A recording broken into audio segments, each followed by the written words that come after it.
Hopefully everybody is able to log in if they need to. Okay, so good afternoon, everyone. My name is Jessica Diaz, and I am here with my colleague Tenzila Huda and Tiffany Martin, and we are with the Los Angeles County Department of Consumer and Business Affairs. Today's webinar will cover everything you need to know about mediation. The presentation will also cover what is mediation, the process, and of course, the many benefits. At the conclusion of the presentation, we will be answering your questions during our Q&A session. So please take a moment, please take note that your microphone is currently on mute. You may ask questions at any time during or after the presentation by submitting them through the chat box located on the lower right of the WebEx interface page. It is a good idea to leave the chat box open even if you don't ask a question, because you will be able to view valuable information entered in the chat during the course of the virtual forum. The virtual forum is being recorded and will be also available on our website along with other mediation resources.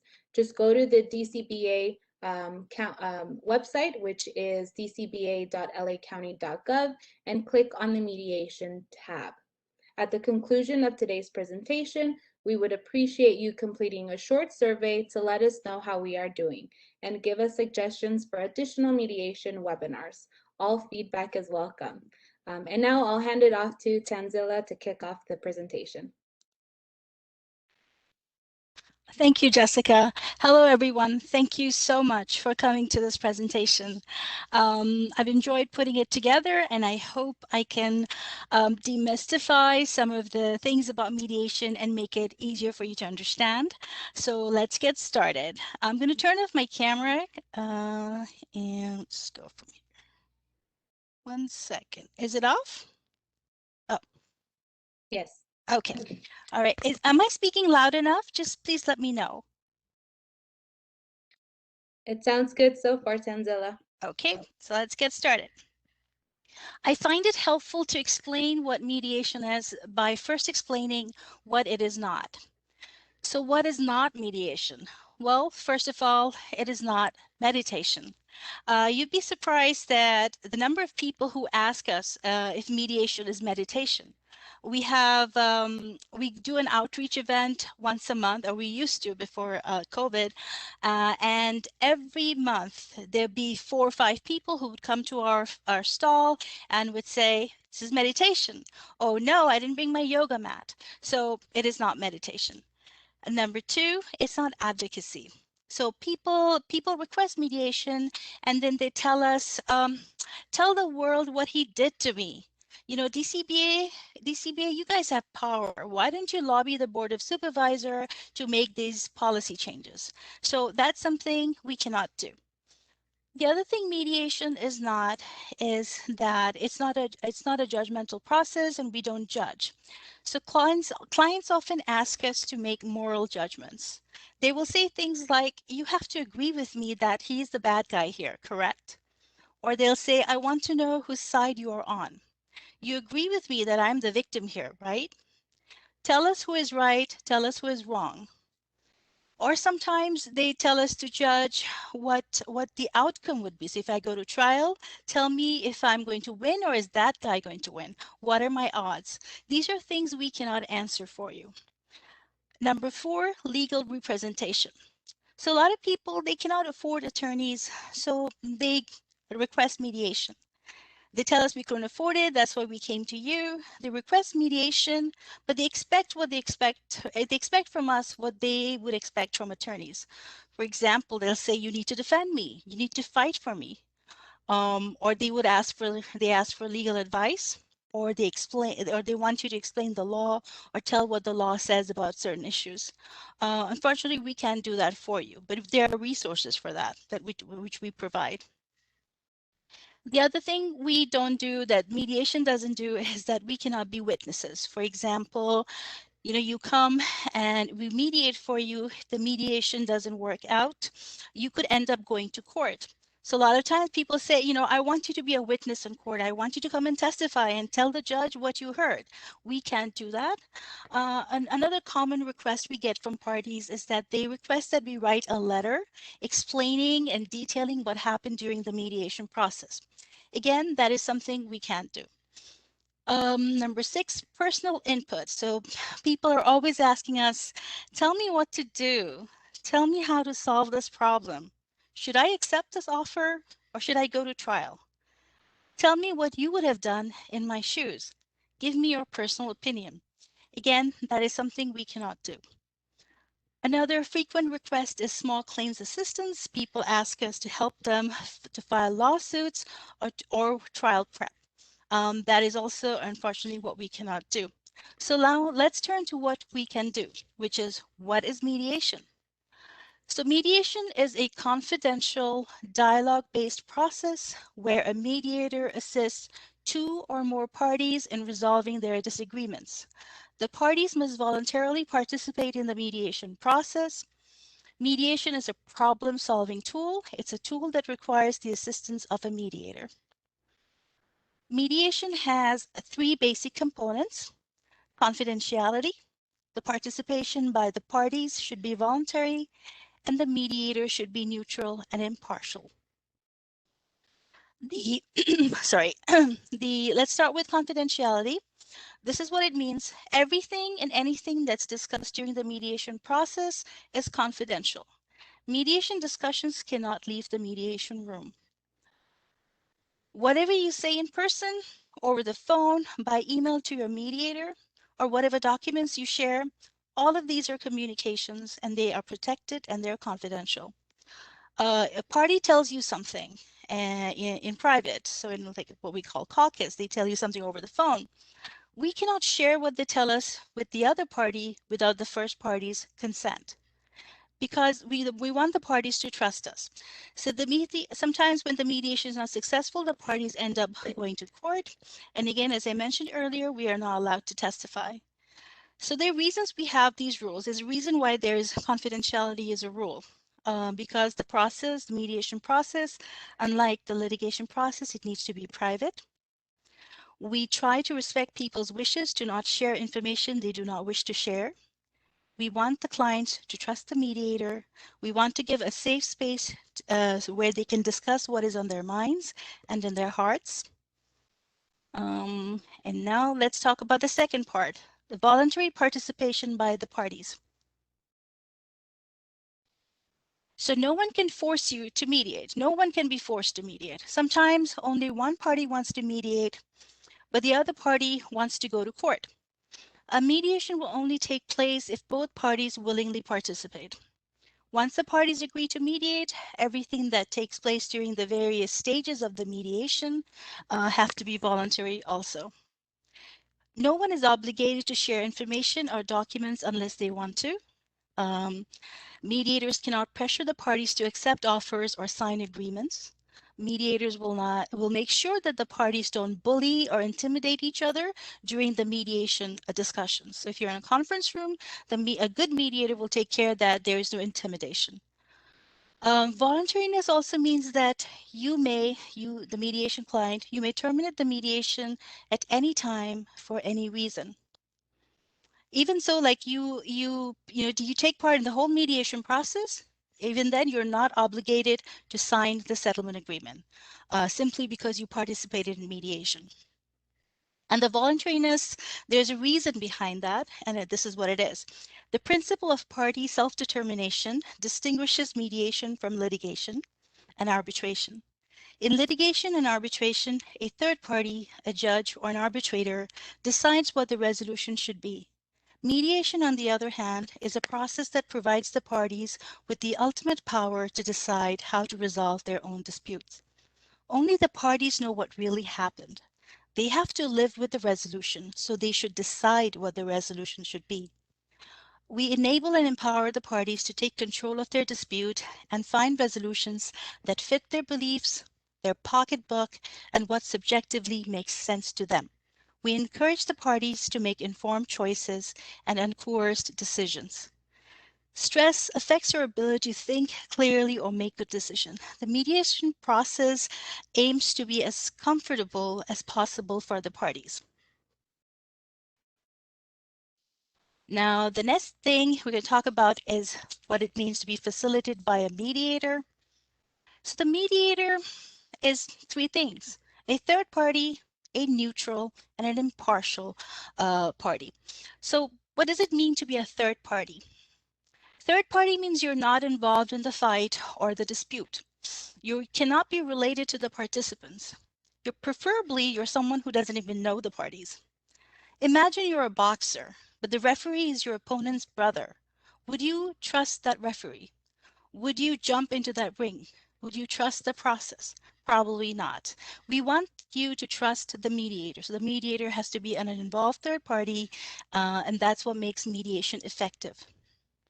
Neutral. What does it mean to be neutral? It means able to deal with the parties objectively. Should not be swayed by emotions, personal bias, or prejudice. Shouldn't have any financial interest, personal interest, or professional relationship with the parties. Suppose I'm a mediator and I'm mediating between two corporations, Corporation A, Corporation B. I sunk my life savings buying stocks in Corporation A. So I have a financial interest in Corporation A. So I cannot be neutral in that mediation because, I would want, for my own sake, for my own self-interest, I would want Corporation A to come out well. So I should not be a mediator in that case because it would be hard for me to be neutral. Let me give you another example about neutrality. Suppose I have to mediate between two children, say they're 6 years old. One child is being bullied by another child. So it's a mediation between the victim and the bully. Now suppose I'm the mother of the victim. As a mother, I would have personal and emotional involvement and interest in the outcome. I would have personal involvement with the victim.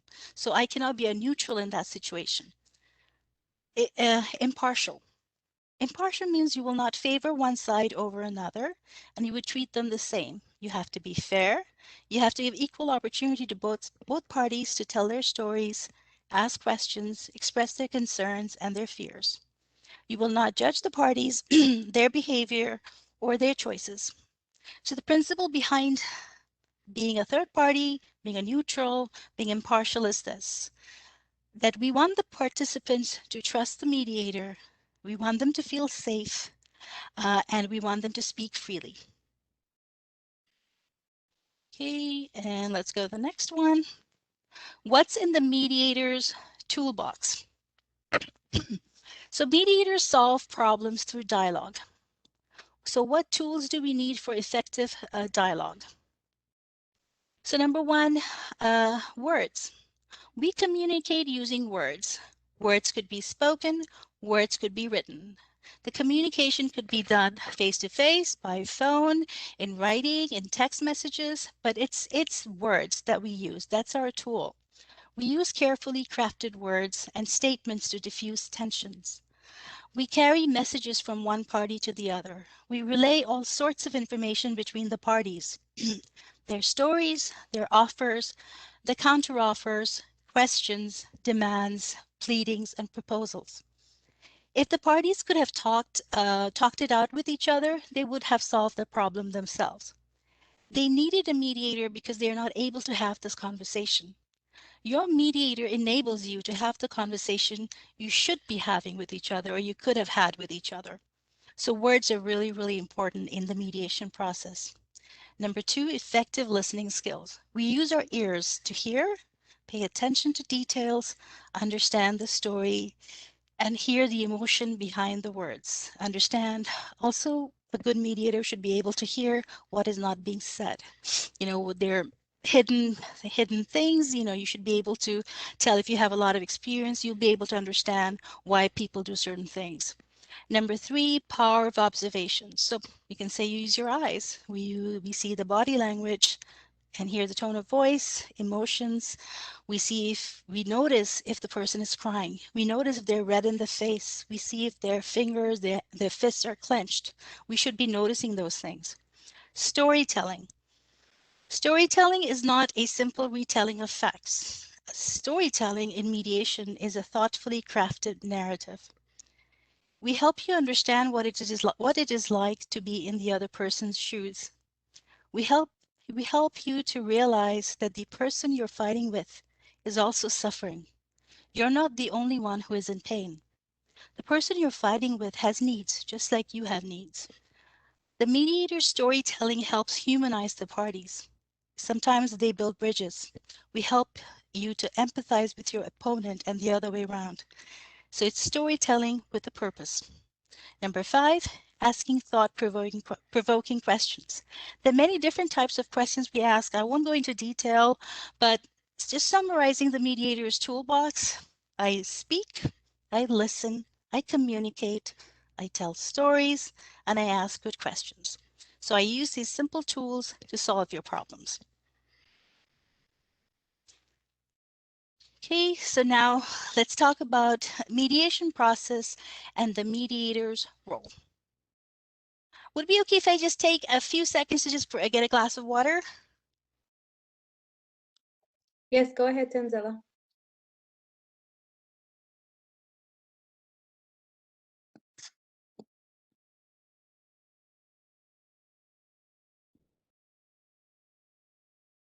Just a little reminder for all of our participants.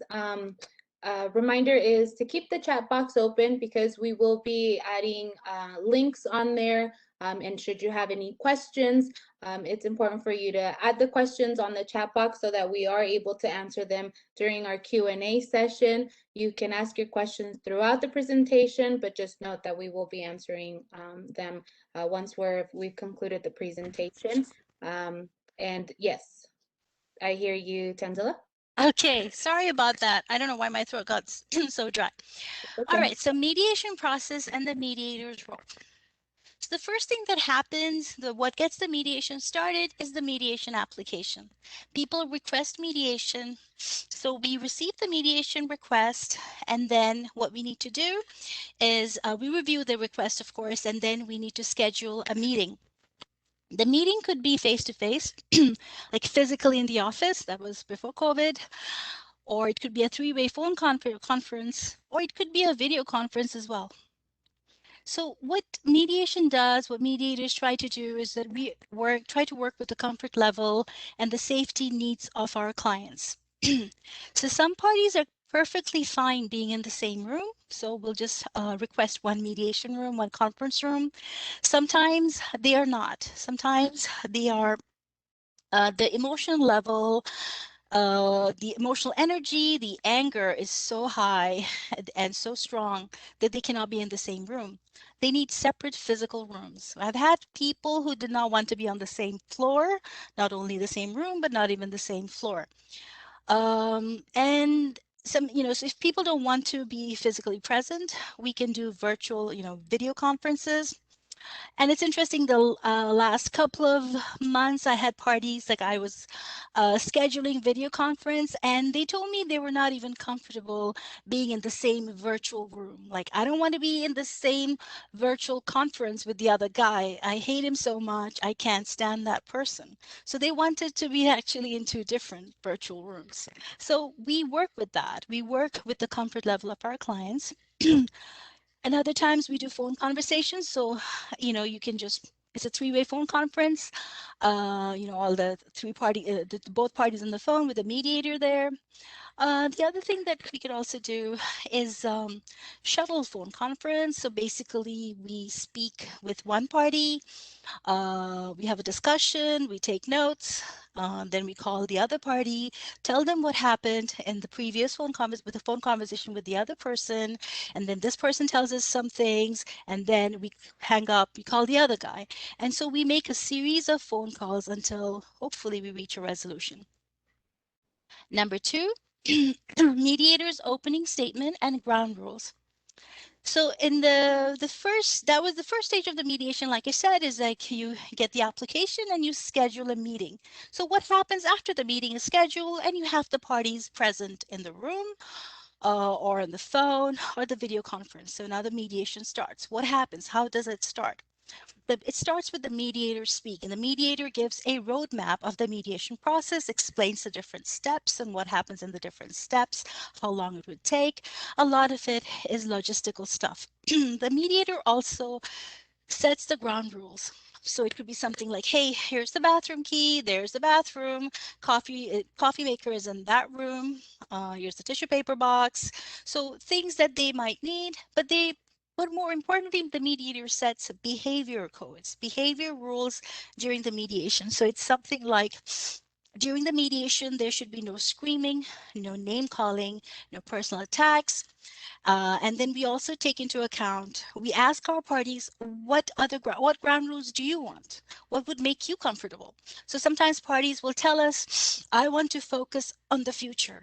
And she keeps talking about the past. So I want a ground rule where she will stop talking about what happened on that day. I want to just focus on the problem solving. So we hear from them, we hear what they want, and we incorporate that into the ground rules. Number 3, the storytelling.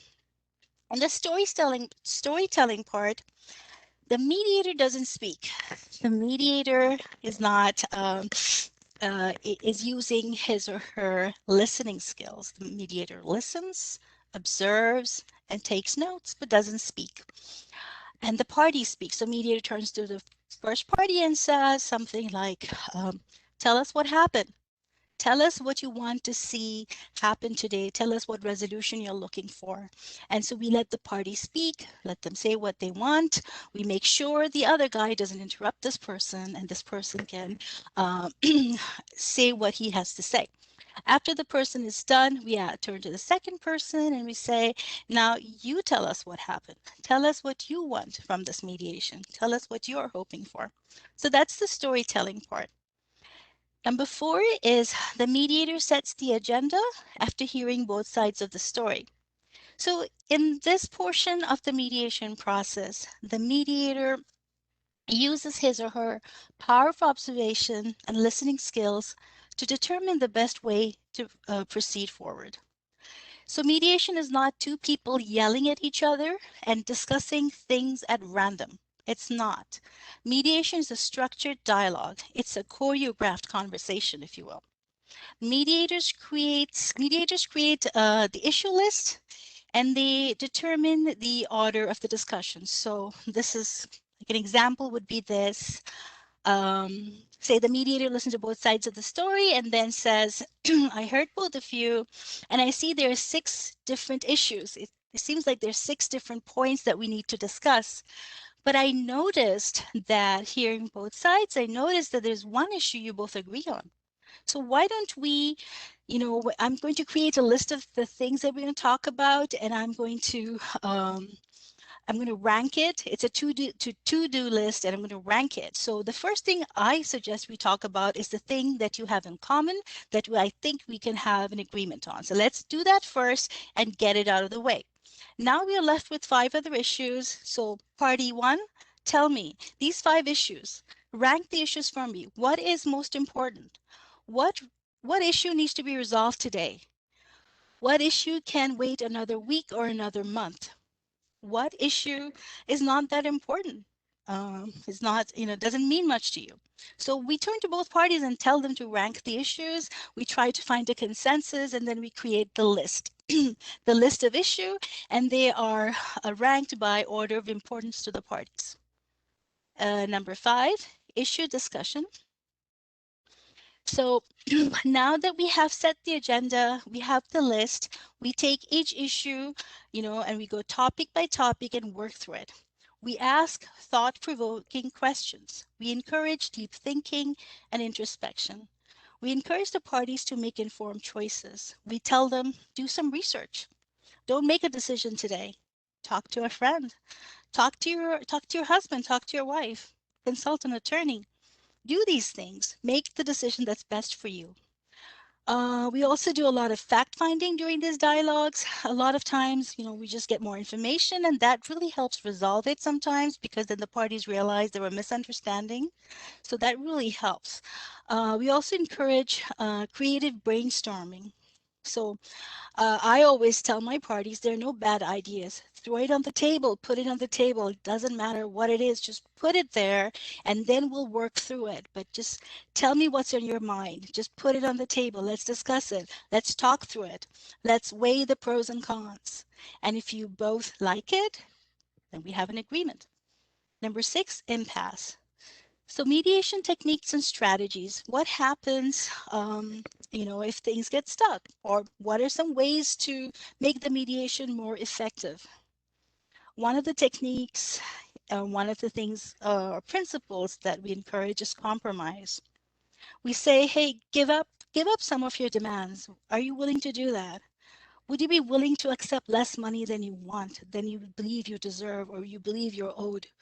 Would you be willing to pay more money than you think you owe? Would you be willing to do that for the sake of resolving it today? So we encourage compromise by both parties. It's just a two-way street. Compromise really doesn't work very well if only one person compromises and the other person is going to be very angry about it. So it has to be an equal process. Then the other tool we use is reality testing. So parties will make all kinds of demands, and so we have to help them have a realistic understanding of what they're asking for. So something like we would tell parties like, hey, you want $10 million, but he's only 19 years old. He's a full-time student. He has no money. He works 2 days a week at Burger King. You want something that you can get out of this person. Do you want it? Do you want to go to court and just get a piece of paper that you can use? Or do you want to get something out of this? Then we also encourage the parties to explore alternatives.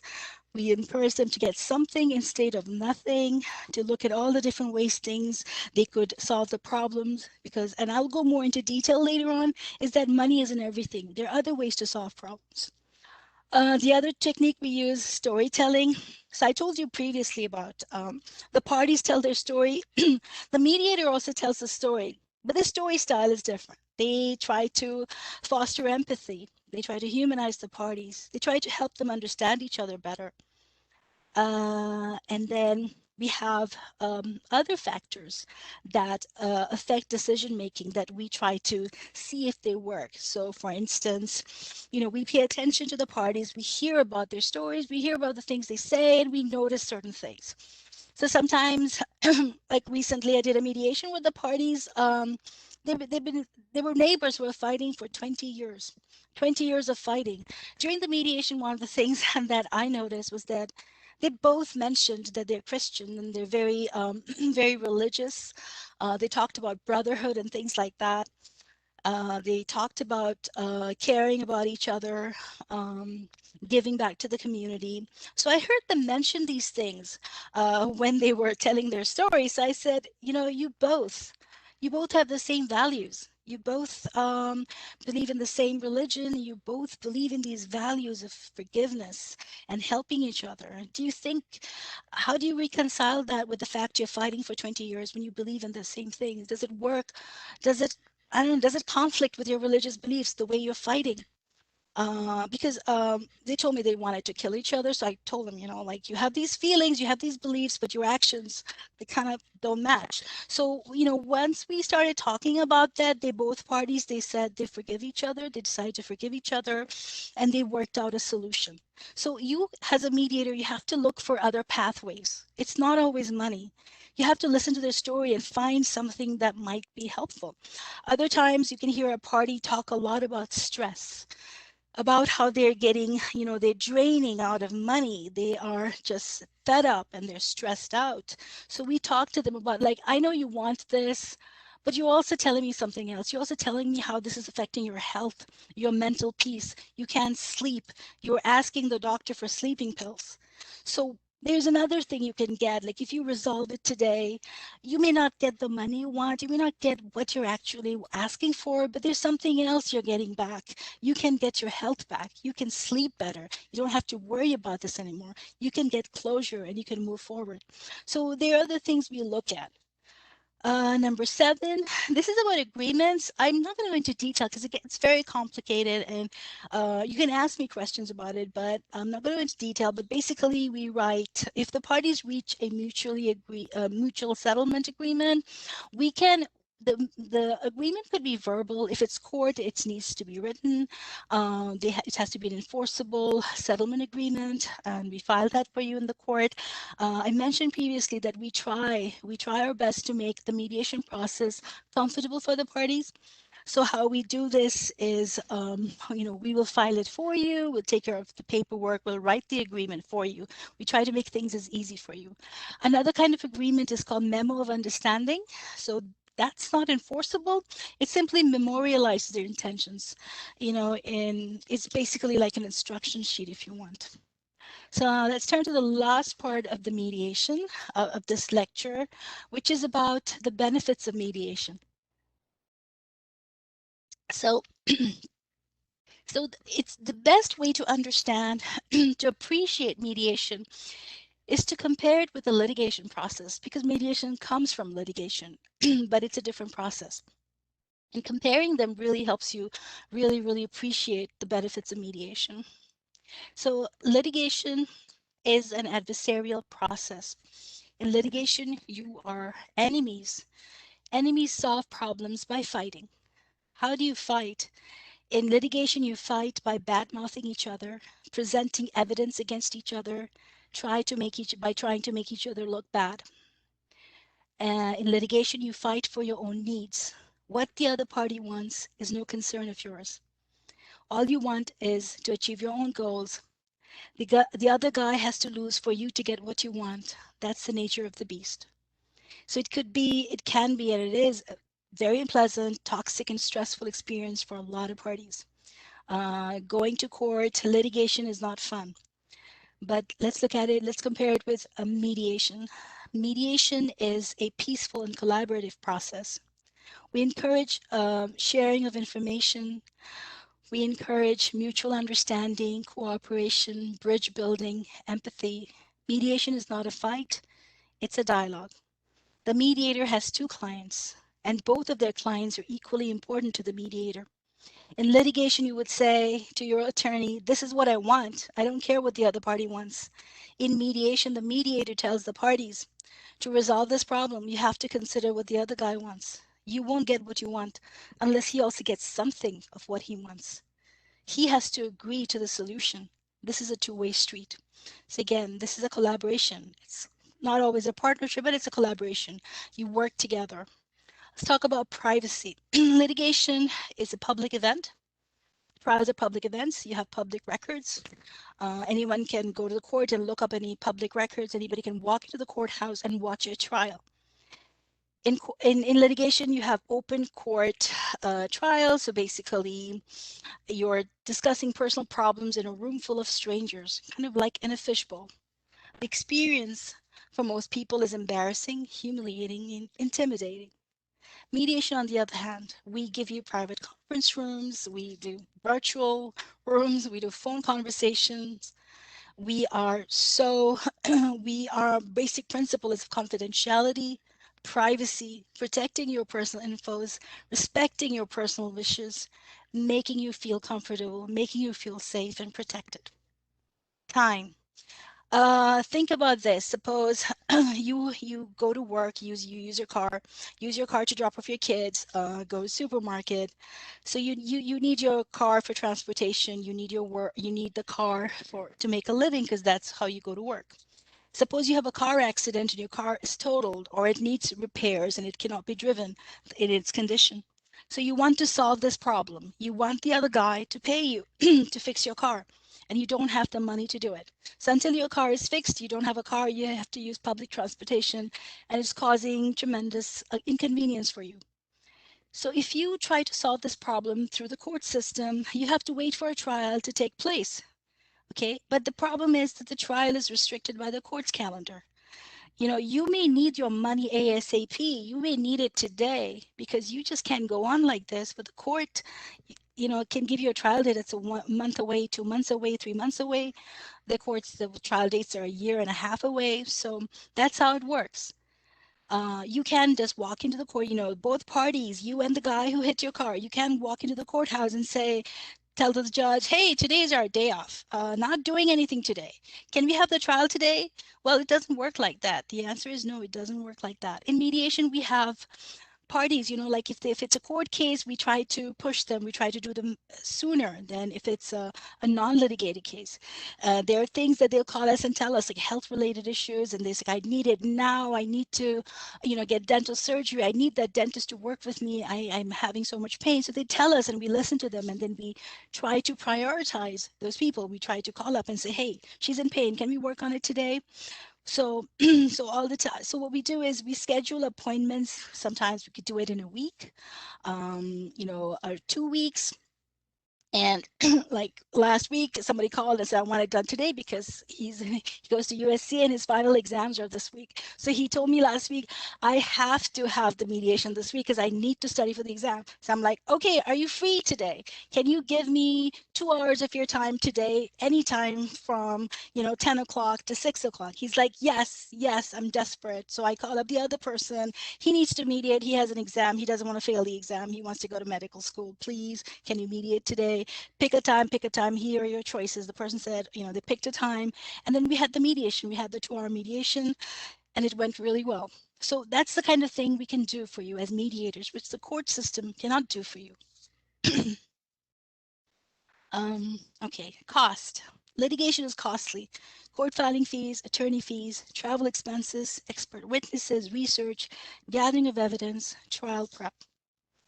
And mediation, on the other hand, at least let's talk about DCBA, our mediation services are completely free. They're private mediators, they're expensive, but DCBA's mediation services are completely free, and we are very good mediators. I'm proud to say that. So mediation is a simple process. Like I told you about the mediator's toolbox, we use simple tools. We don't cost any money, but we are very effective. Decision-making power and controlling the outcome. In litigation, the third party controls your life by deciding the outcome. The judge or jury evaluates the evidence, evaluates what you're saying, your testimony, and renders a verdict. You can render your own verdict. You don't get to choose. You just have to sit and take whatever they tell you, whatever they give you.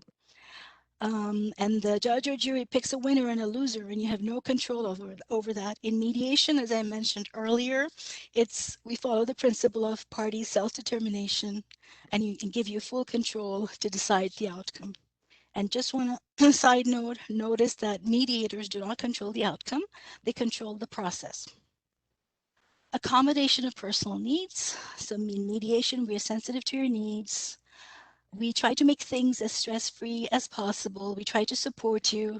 We want you to have a relaxed mediation experience. If people want to work from their home, they work from their home.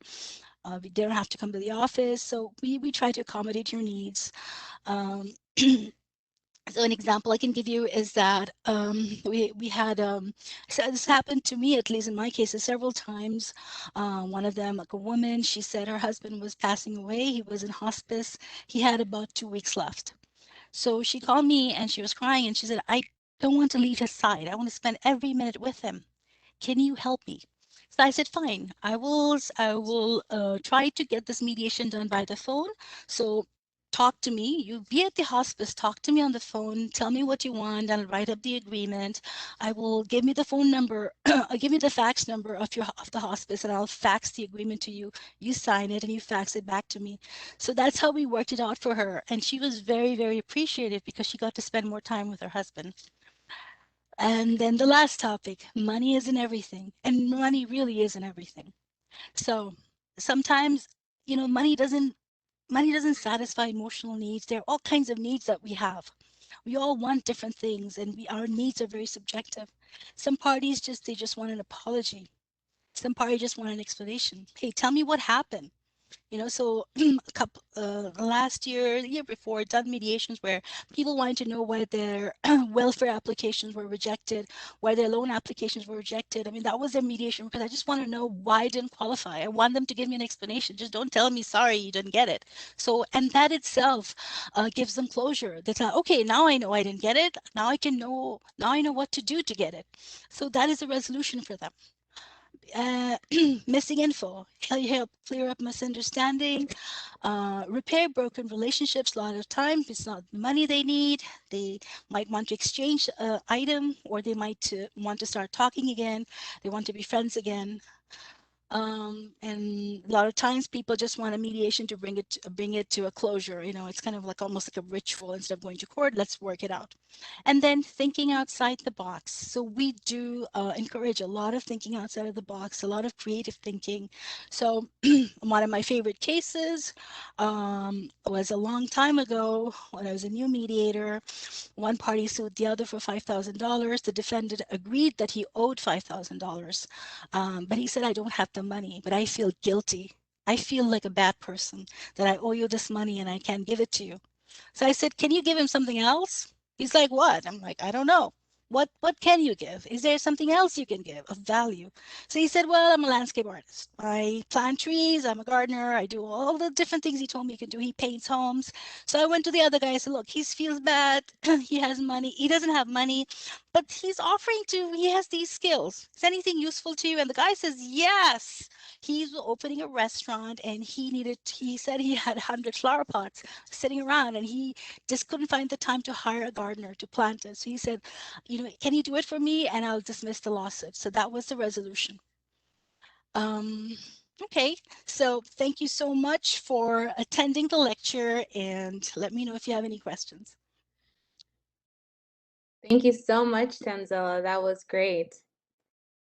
We do have quite a bit of questions. So what we're going to do is we're going to answer the questions. If for whatever reason you have a follow-up questions to what I'm asking, please continue to drop those in the chat and we'll be sure to answer those questions. We do have about 15 minutes for questions. So let's take the first one. Do agreements made in mediation have force of a court date, and what happens, have force of a court order, and what happens if one party doesn't comply with the agreement? Okay. I'm assuming you're meaning if the court has jurisdiction, if the court has power to make it happen. Yes, we do write those agreements. We're trained in writing them. So yes, if it's a court case, we can write a legally enforceable document which the court accepts. We have their pleading paper, and we also help the parties with writing up requests for dismissal. And so if, for instance, they're agreeing to something and then the guy doesn't pay, they don't lose hope, because there is a process that is built into the system. There's a form you fill out, and you notify the judge. You notify the judge with that form, and you say, Your Honor, I came to your court. I wanted to have a lawsuit. I wanted to have litigation. I listened to your mediators, and I mediated. Now he's not sending me the money. So, Your Honor, could you enter a verdict against him? Could you enter a judgment against him for the amount he promised to give me through the mediation process? So basically, that's how it works. You do have a mechanism to get that, and also there's also a mechanism for collections. Our small claims advisors can help you with that. Give you more details about that. Thank you, Tanzila. And then another question came up where it says, can one ask for mediation after a lawsuit is filed instead of going to court? Oh, yes. So I think that's the beauty of mediation, that it's you can have mediation before the trial. You can have mediation after you file the lawsuit. You can have mediation on the day of the mediation, on the day of the trial. So it's like, hey, I can drink orange juice and lemon juice together, no problem. They don't affect each other. You can do both. What happens, technically, what happens is when suppose you haven't filed a lawsuit and you mediate, you resolve the conflict. You don't need a lawsuit. Now, you didn't resolve the conflict, and suppose you did not resolve the conflict, you have a conflict, you filed the lawsuit. After filing the lawsuit, the other guy gets scared or whatever, gets worried and says, you know what, I want to give mediation a try. I do not want to go to court. So then you give mediation a try. If it's resolved, then we can have the lawsuit dismissed before the trial. Like I told you about the request for dismissal, we have this whole process that we take care of for you. We can do that. Or sometimes the mediation doesn't work before the trial, but on the day of the trial, when you're actually in court, people are more likely to listen to the mediators because they're scared, because that's the real deal. It's not mediation from the comfort of your home. You're actually in the courthouse, you're watching people sweat, you're seeing people throw up. It's intimidating. And so people want to mediate, they're more likely to agree to mediate, and it's like, yes, yes, yes, we'll do that. So yeah, so you can do them both. Yeah. Okay, great.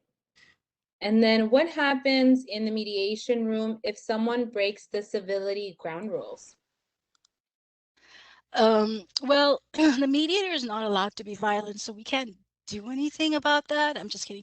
You can't, if the parties break the rules, like they start name calling, you stop it. You tell them, like, remember, and I didn't mention it because what happens about the setting the ground rules is the mediator tells them these are the ground rules.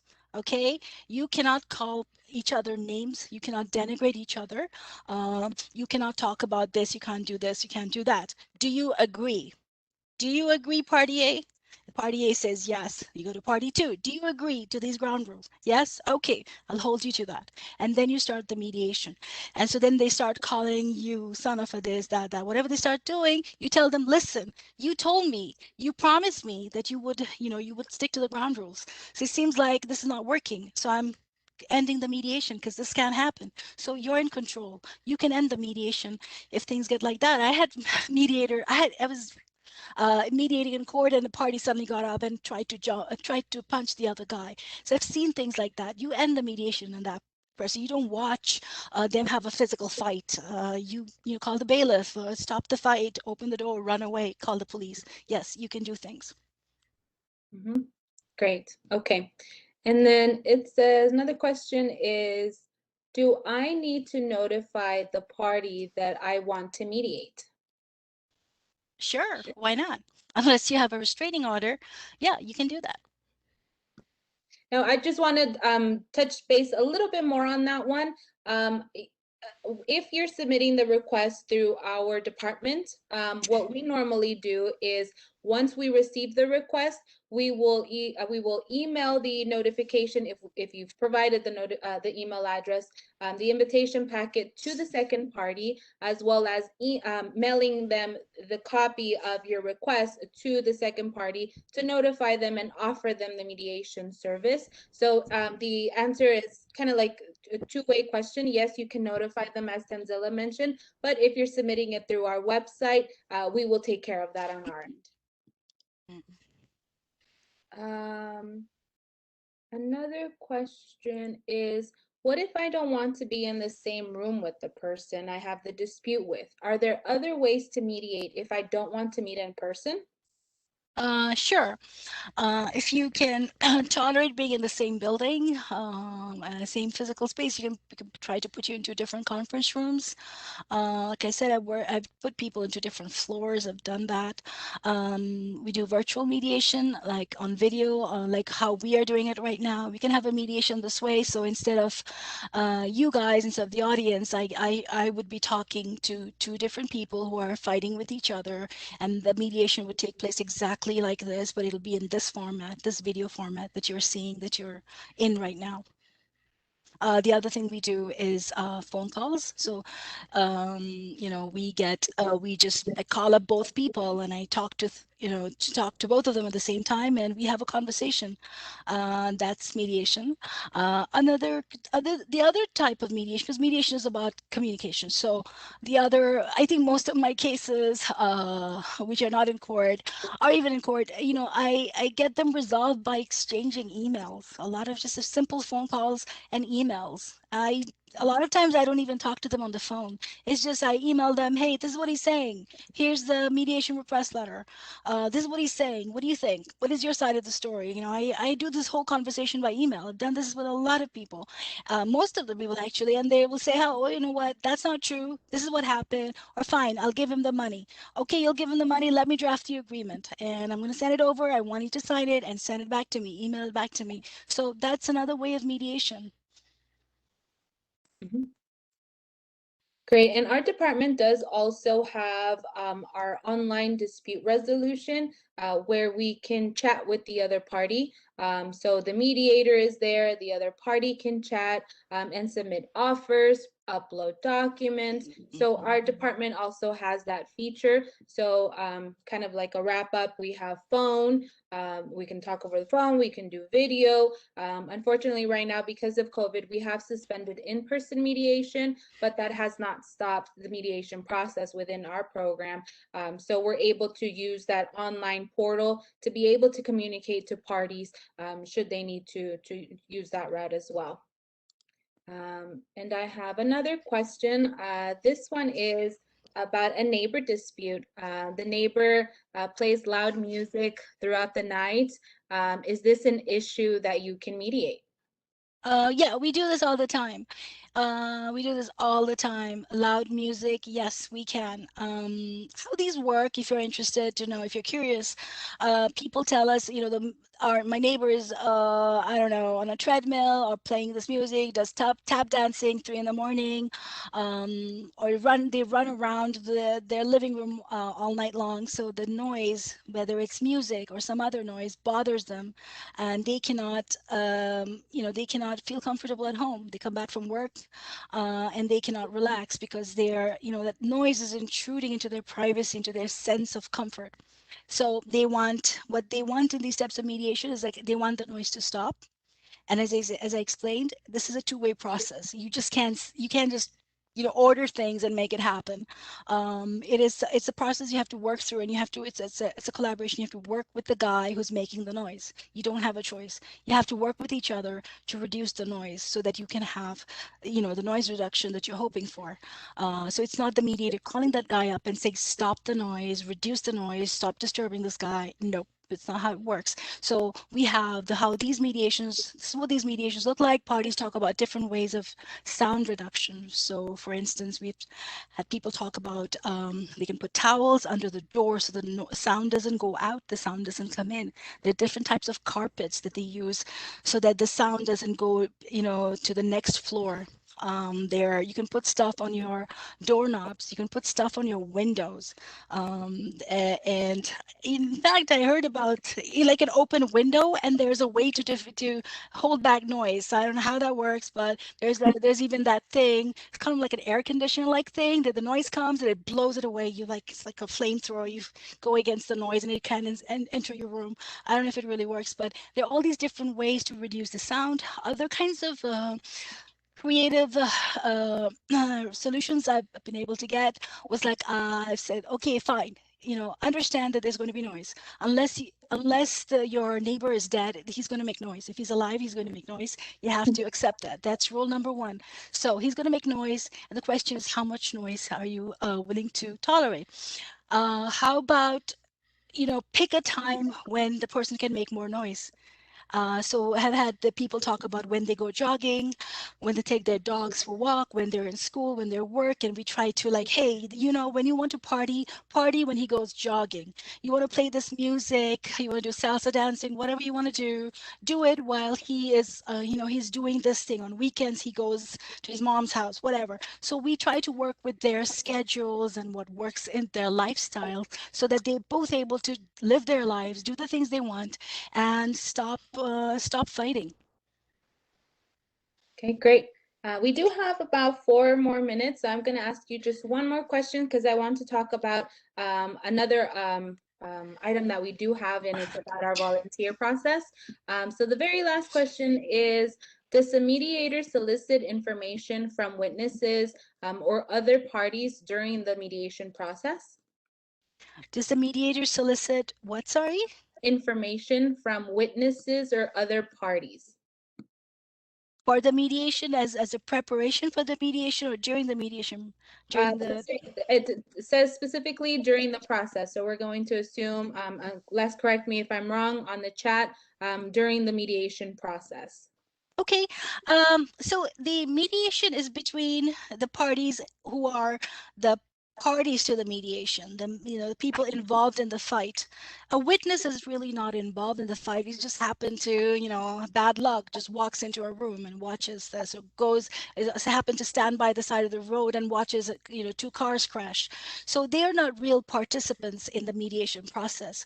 So to get the witnesses, to get your mother-in-law into the room, whoever you want to get in the room, whoever else you want us to talk to, we need permission from both sides. It's like, hey, can he bring his witness? Because his witness, and it works really well. So sometimes the party will say, I'll bring my friend. He was there. He saw it. She saw it. So what happens is that we get permission. Can he bring this person to the room? And they'll say, why? I said, because he wants you to know why he feels this way, why he believes this, because he wants you to listen to her witness or his witness so that you understand the facts better and you can make a more informed decision about whether you want to still go to court or work it out here. It'll also help you determine how strong the case is.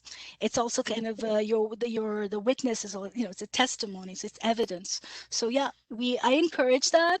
I respect their wishes if they don't want to, but if they do, I have done lots of mediations with the so-called witnesses and other parties in the room, and I ask them questions with the permission of the parties. Great. Thank you so much, Tanzila. And just really quickly, for the last 2 minutes before we end, I want to give some time over to my colleague, Tiffany, so that she may talk about our volunteer opportunities. Hello, everybody. Can you guys hear me okay? Yes. Okay. All right. So we have a mediation certification program. We invite people to apply. We will offer a free 25-hour workshop and allow you guys to join our mediation team. We asked for this in exchange for this free mediation course that you give back 150 hours to mediate our community and court-connected cases. It's a great opportunity. This is something that you'll gain all the skills that Tanzila went over that mediators do. These are the skills that you will gain and be able to use not only in your personal life, but in your business life as well. So this is a great opportunity. All you need to do is you can either go directly to our website at the dcba.lacounty.gov/volunteers and interns, or you can scan the QR code there and it'll take you to our page. You fill out an application and you email it to our volunteer@dcba.lacounty.gov. And then we do have an upcoming training course that's going to be starting June 2nd, and it's not too late to apply. So please, if you're interested in the program, get an application filled out as soon as possible and send it over to the volunteer email, and you will be hearing from us because we are going to start interviewing shortly. Did anyone have any questions about the volunteer certification program? And if you do, what we're going to do is we'll leave the forum open for about a minute or two. You can drop your contact information on the chat, and we'll be sure to reach out to you should you have further questions on the volunteer opportunity. But for that, I think we have wrapped up our mediation virtual forum. Again, if you have any additional questions, please feel free to leave your contact information. Tanzila or Tiffany, do you have any last remarks? No, just thank you for joining us. Yeah, thank you so much. And I hope you join our mediation program. Thank you, everyone.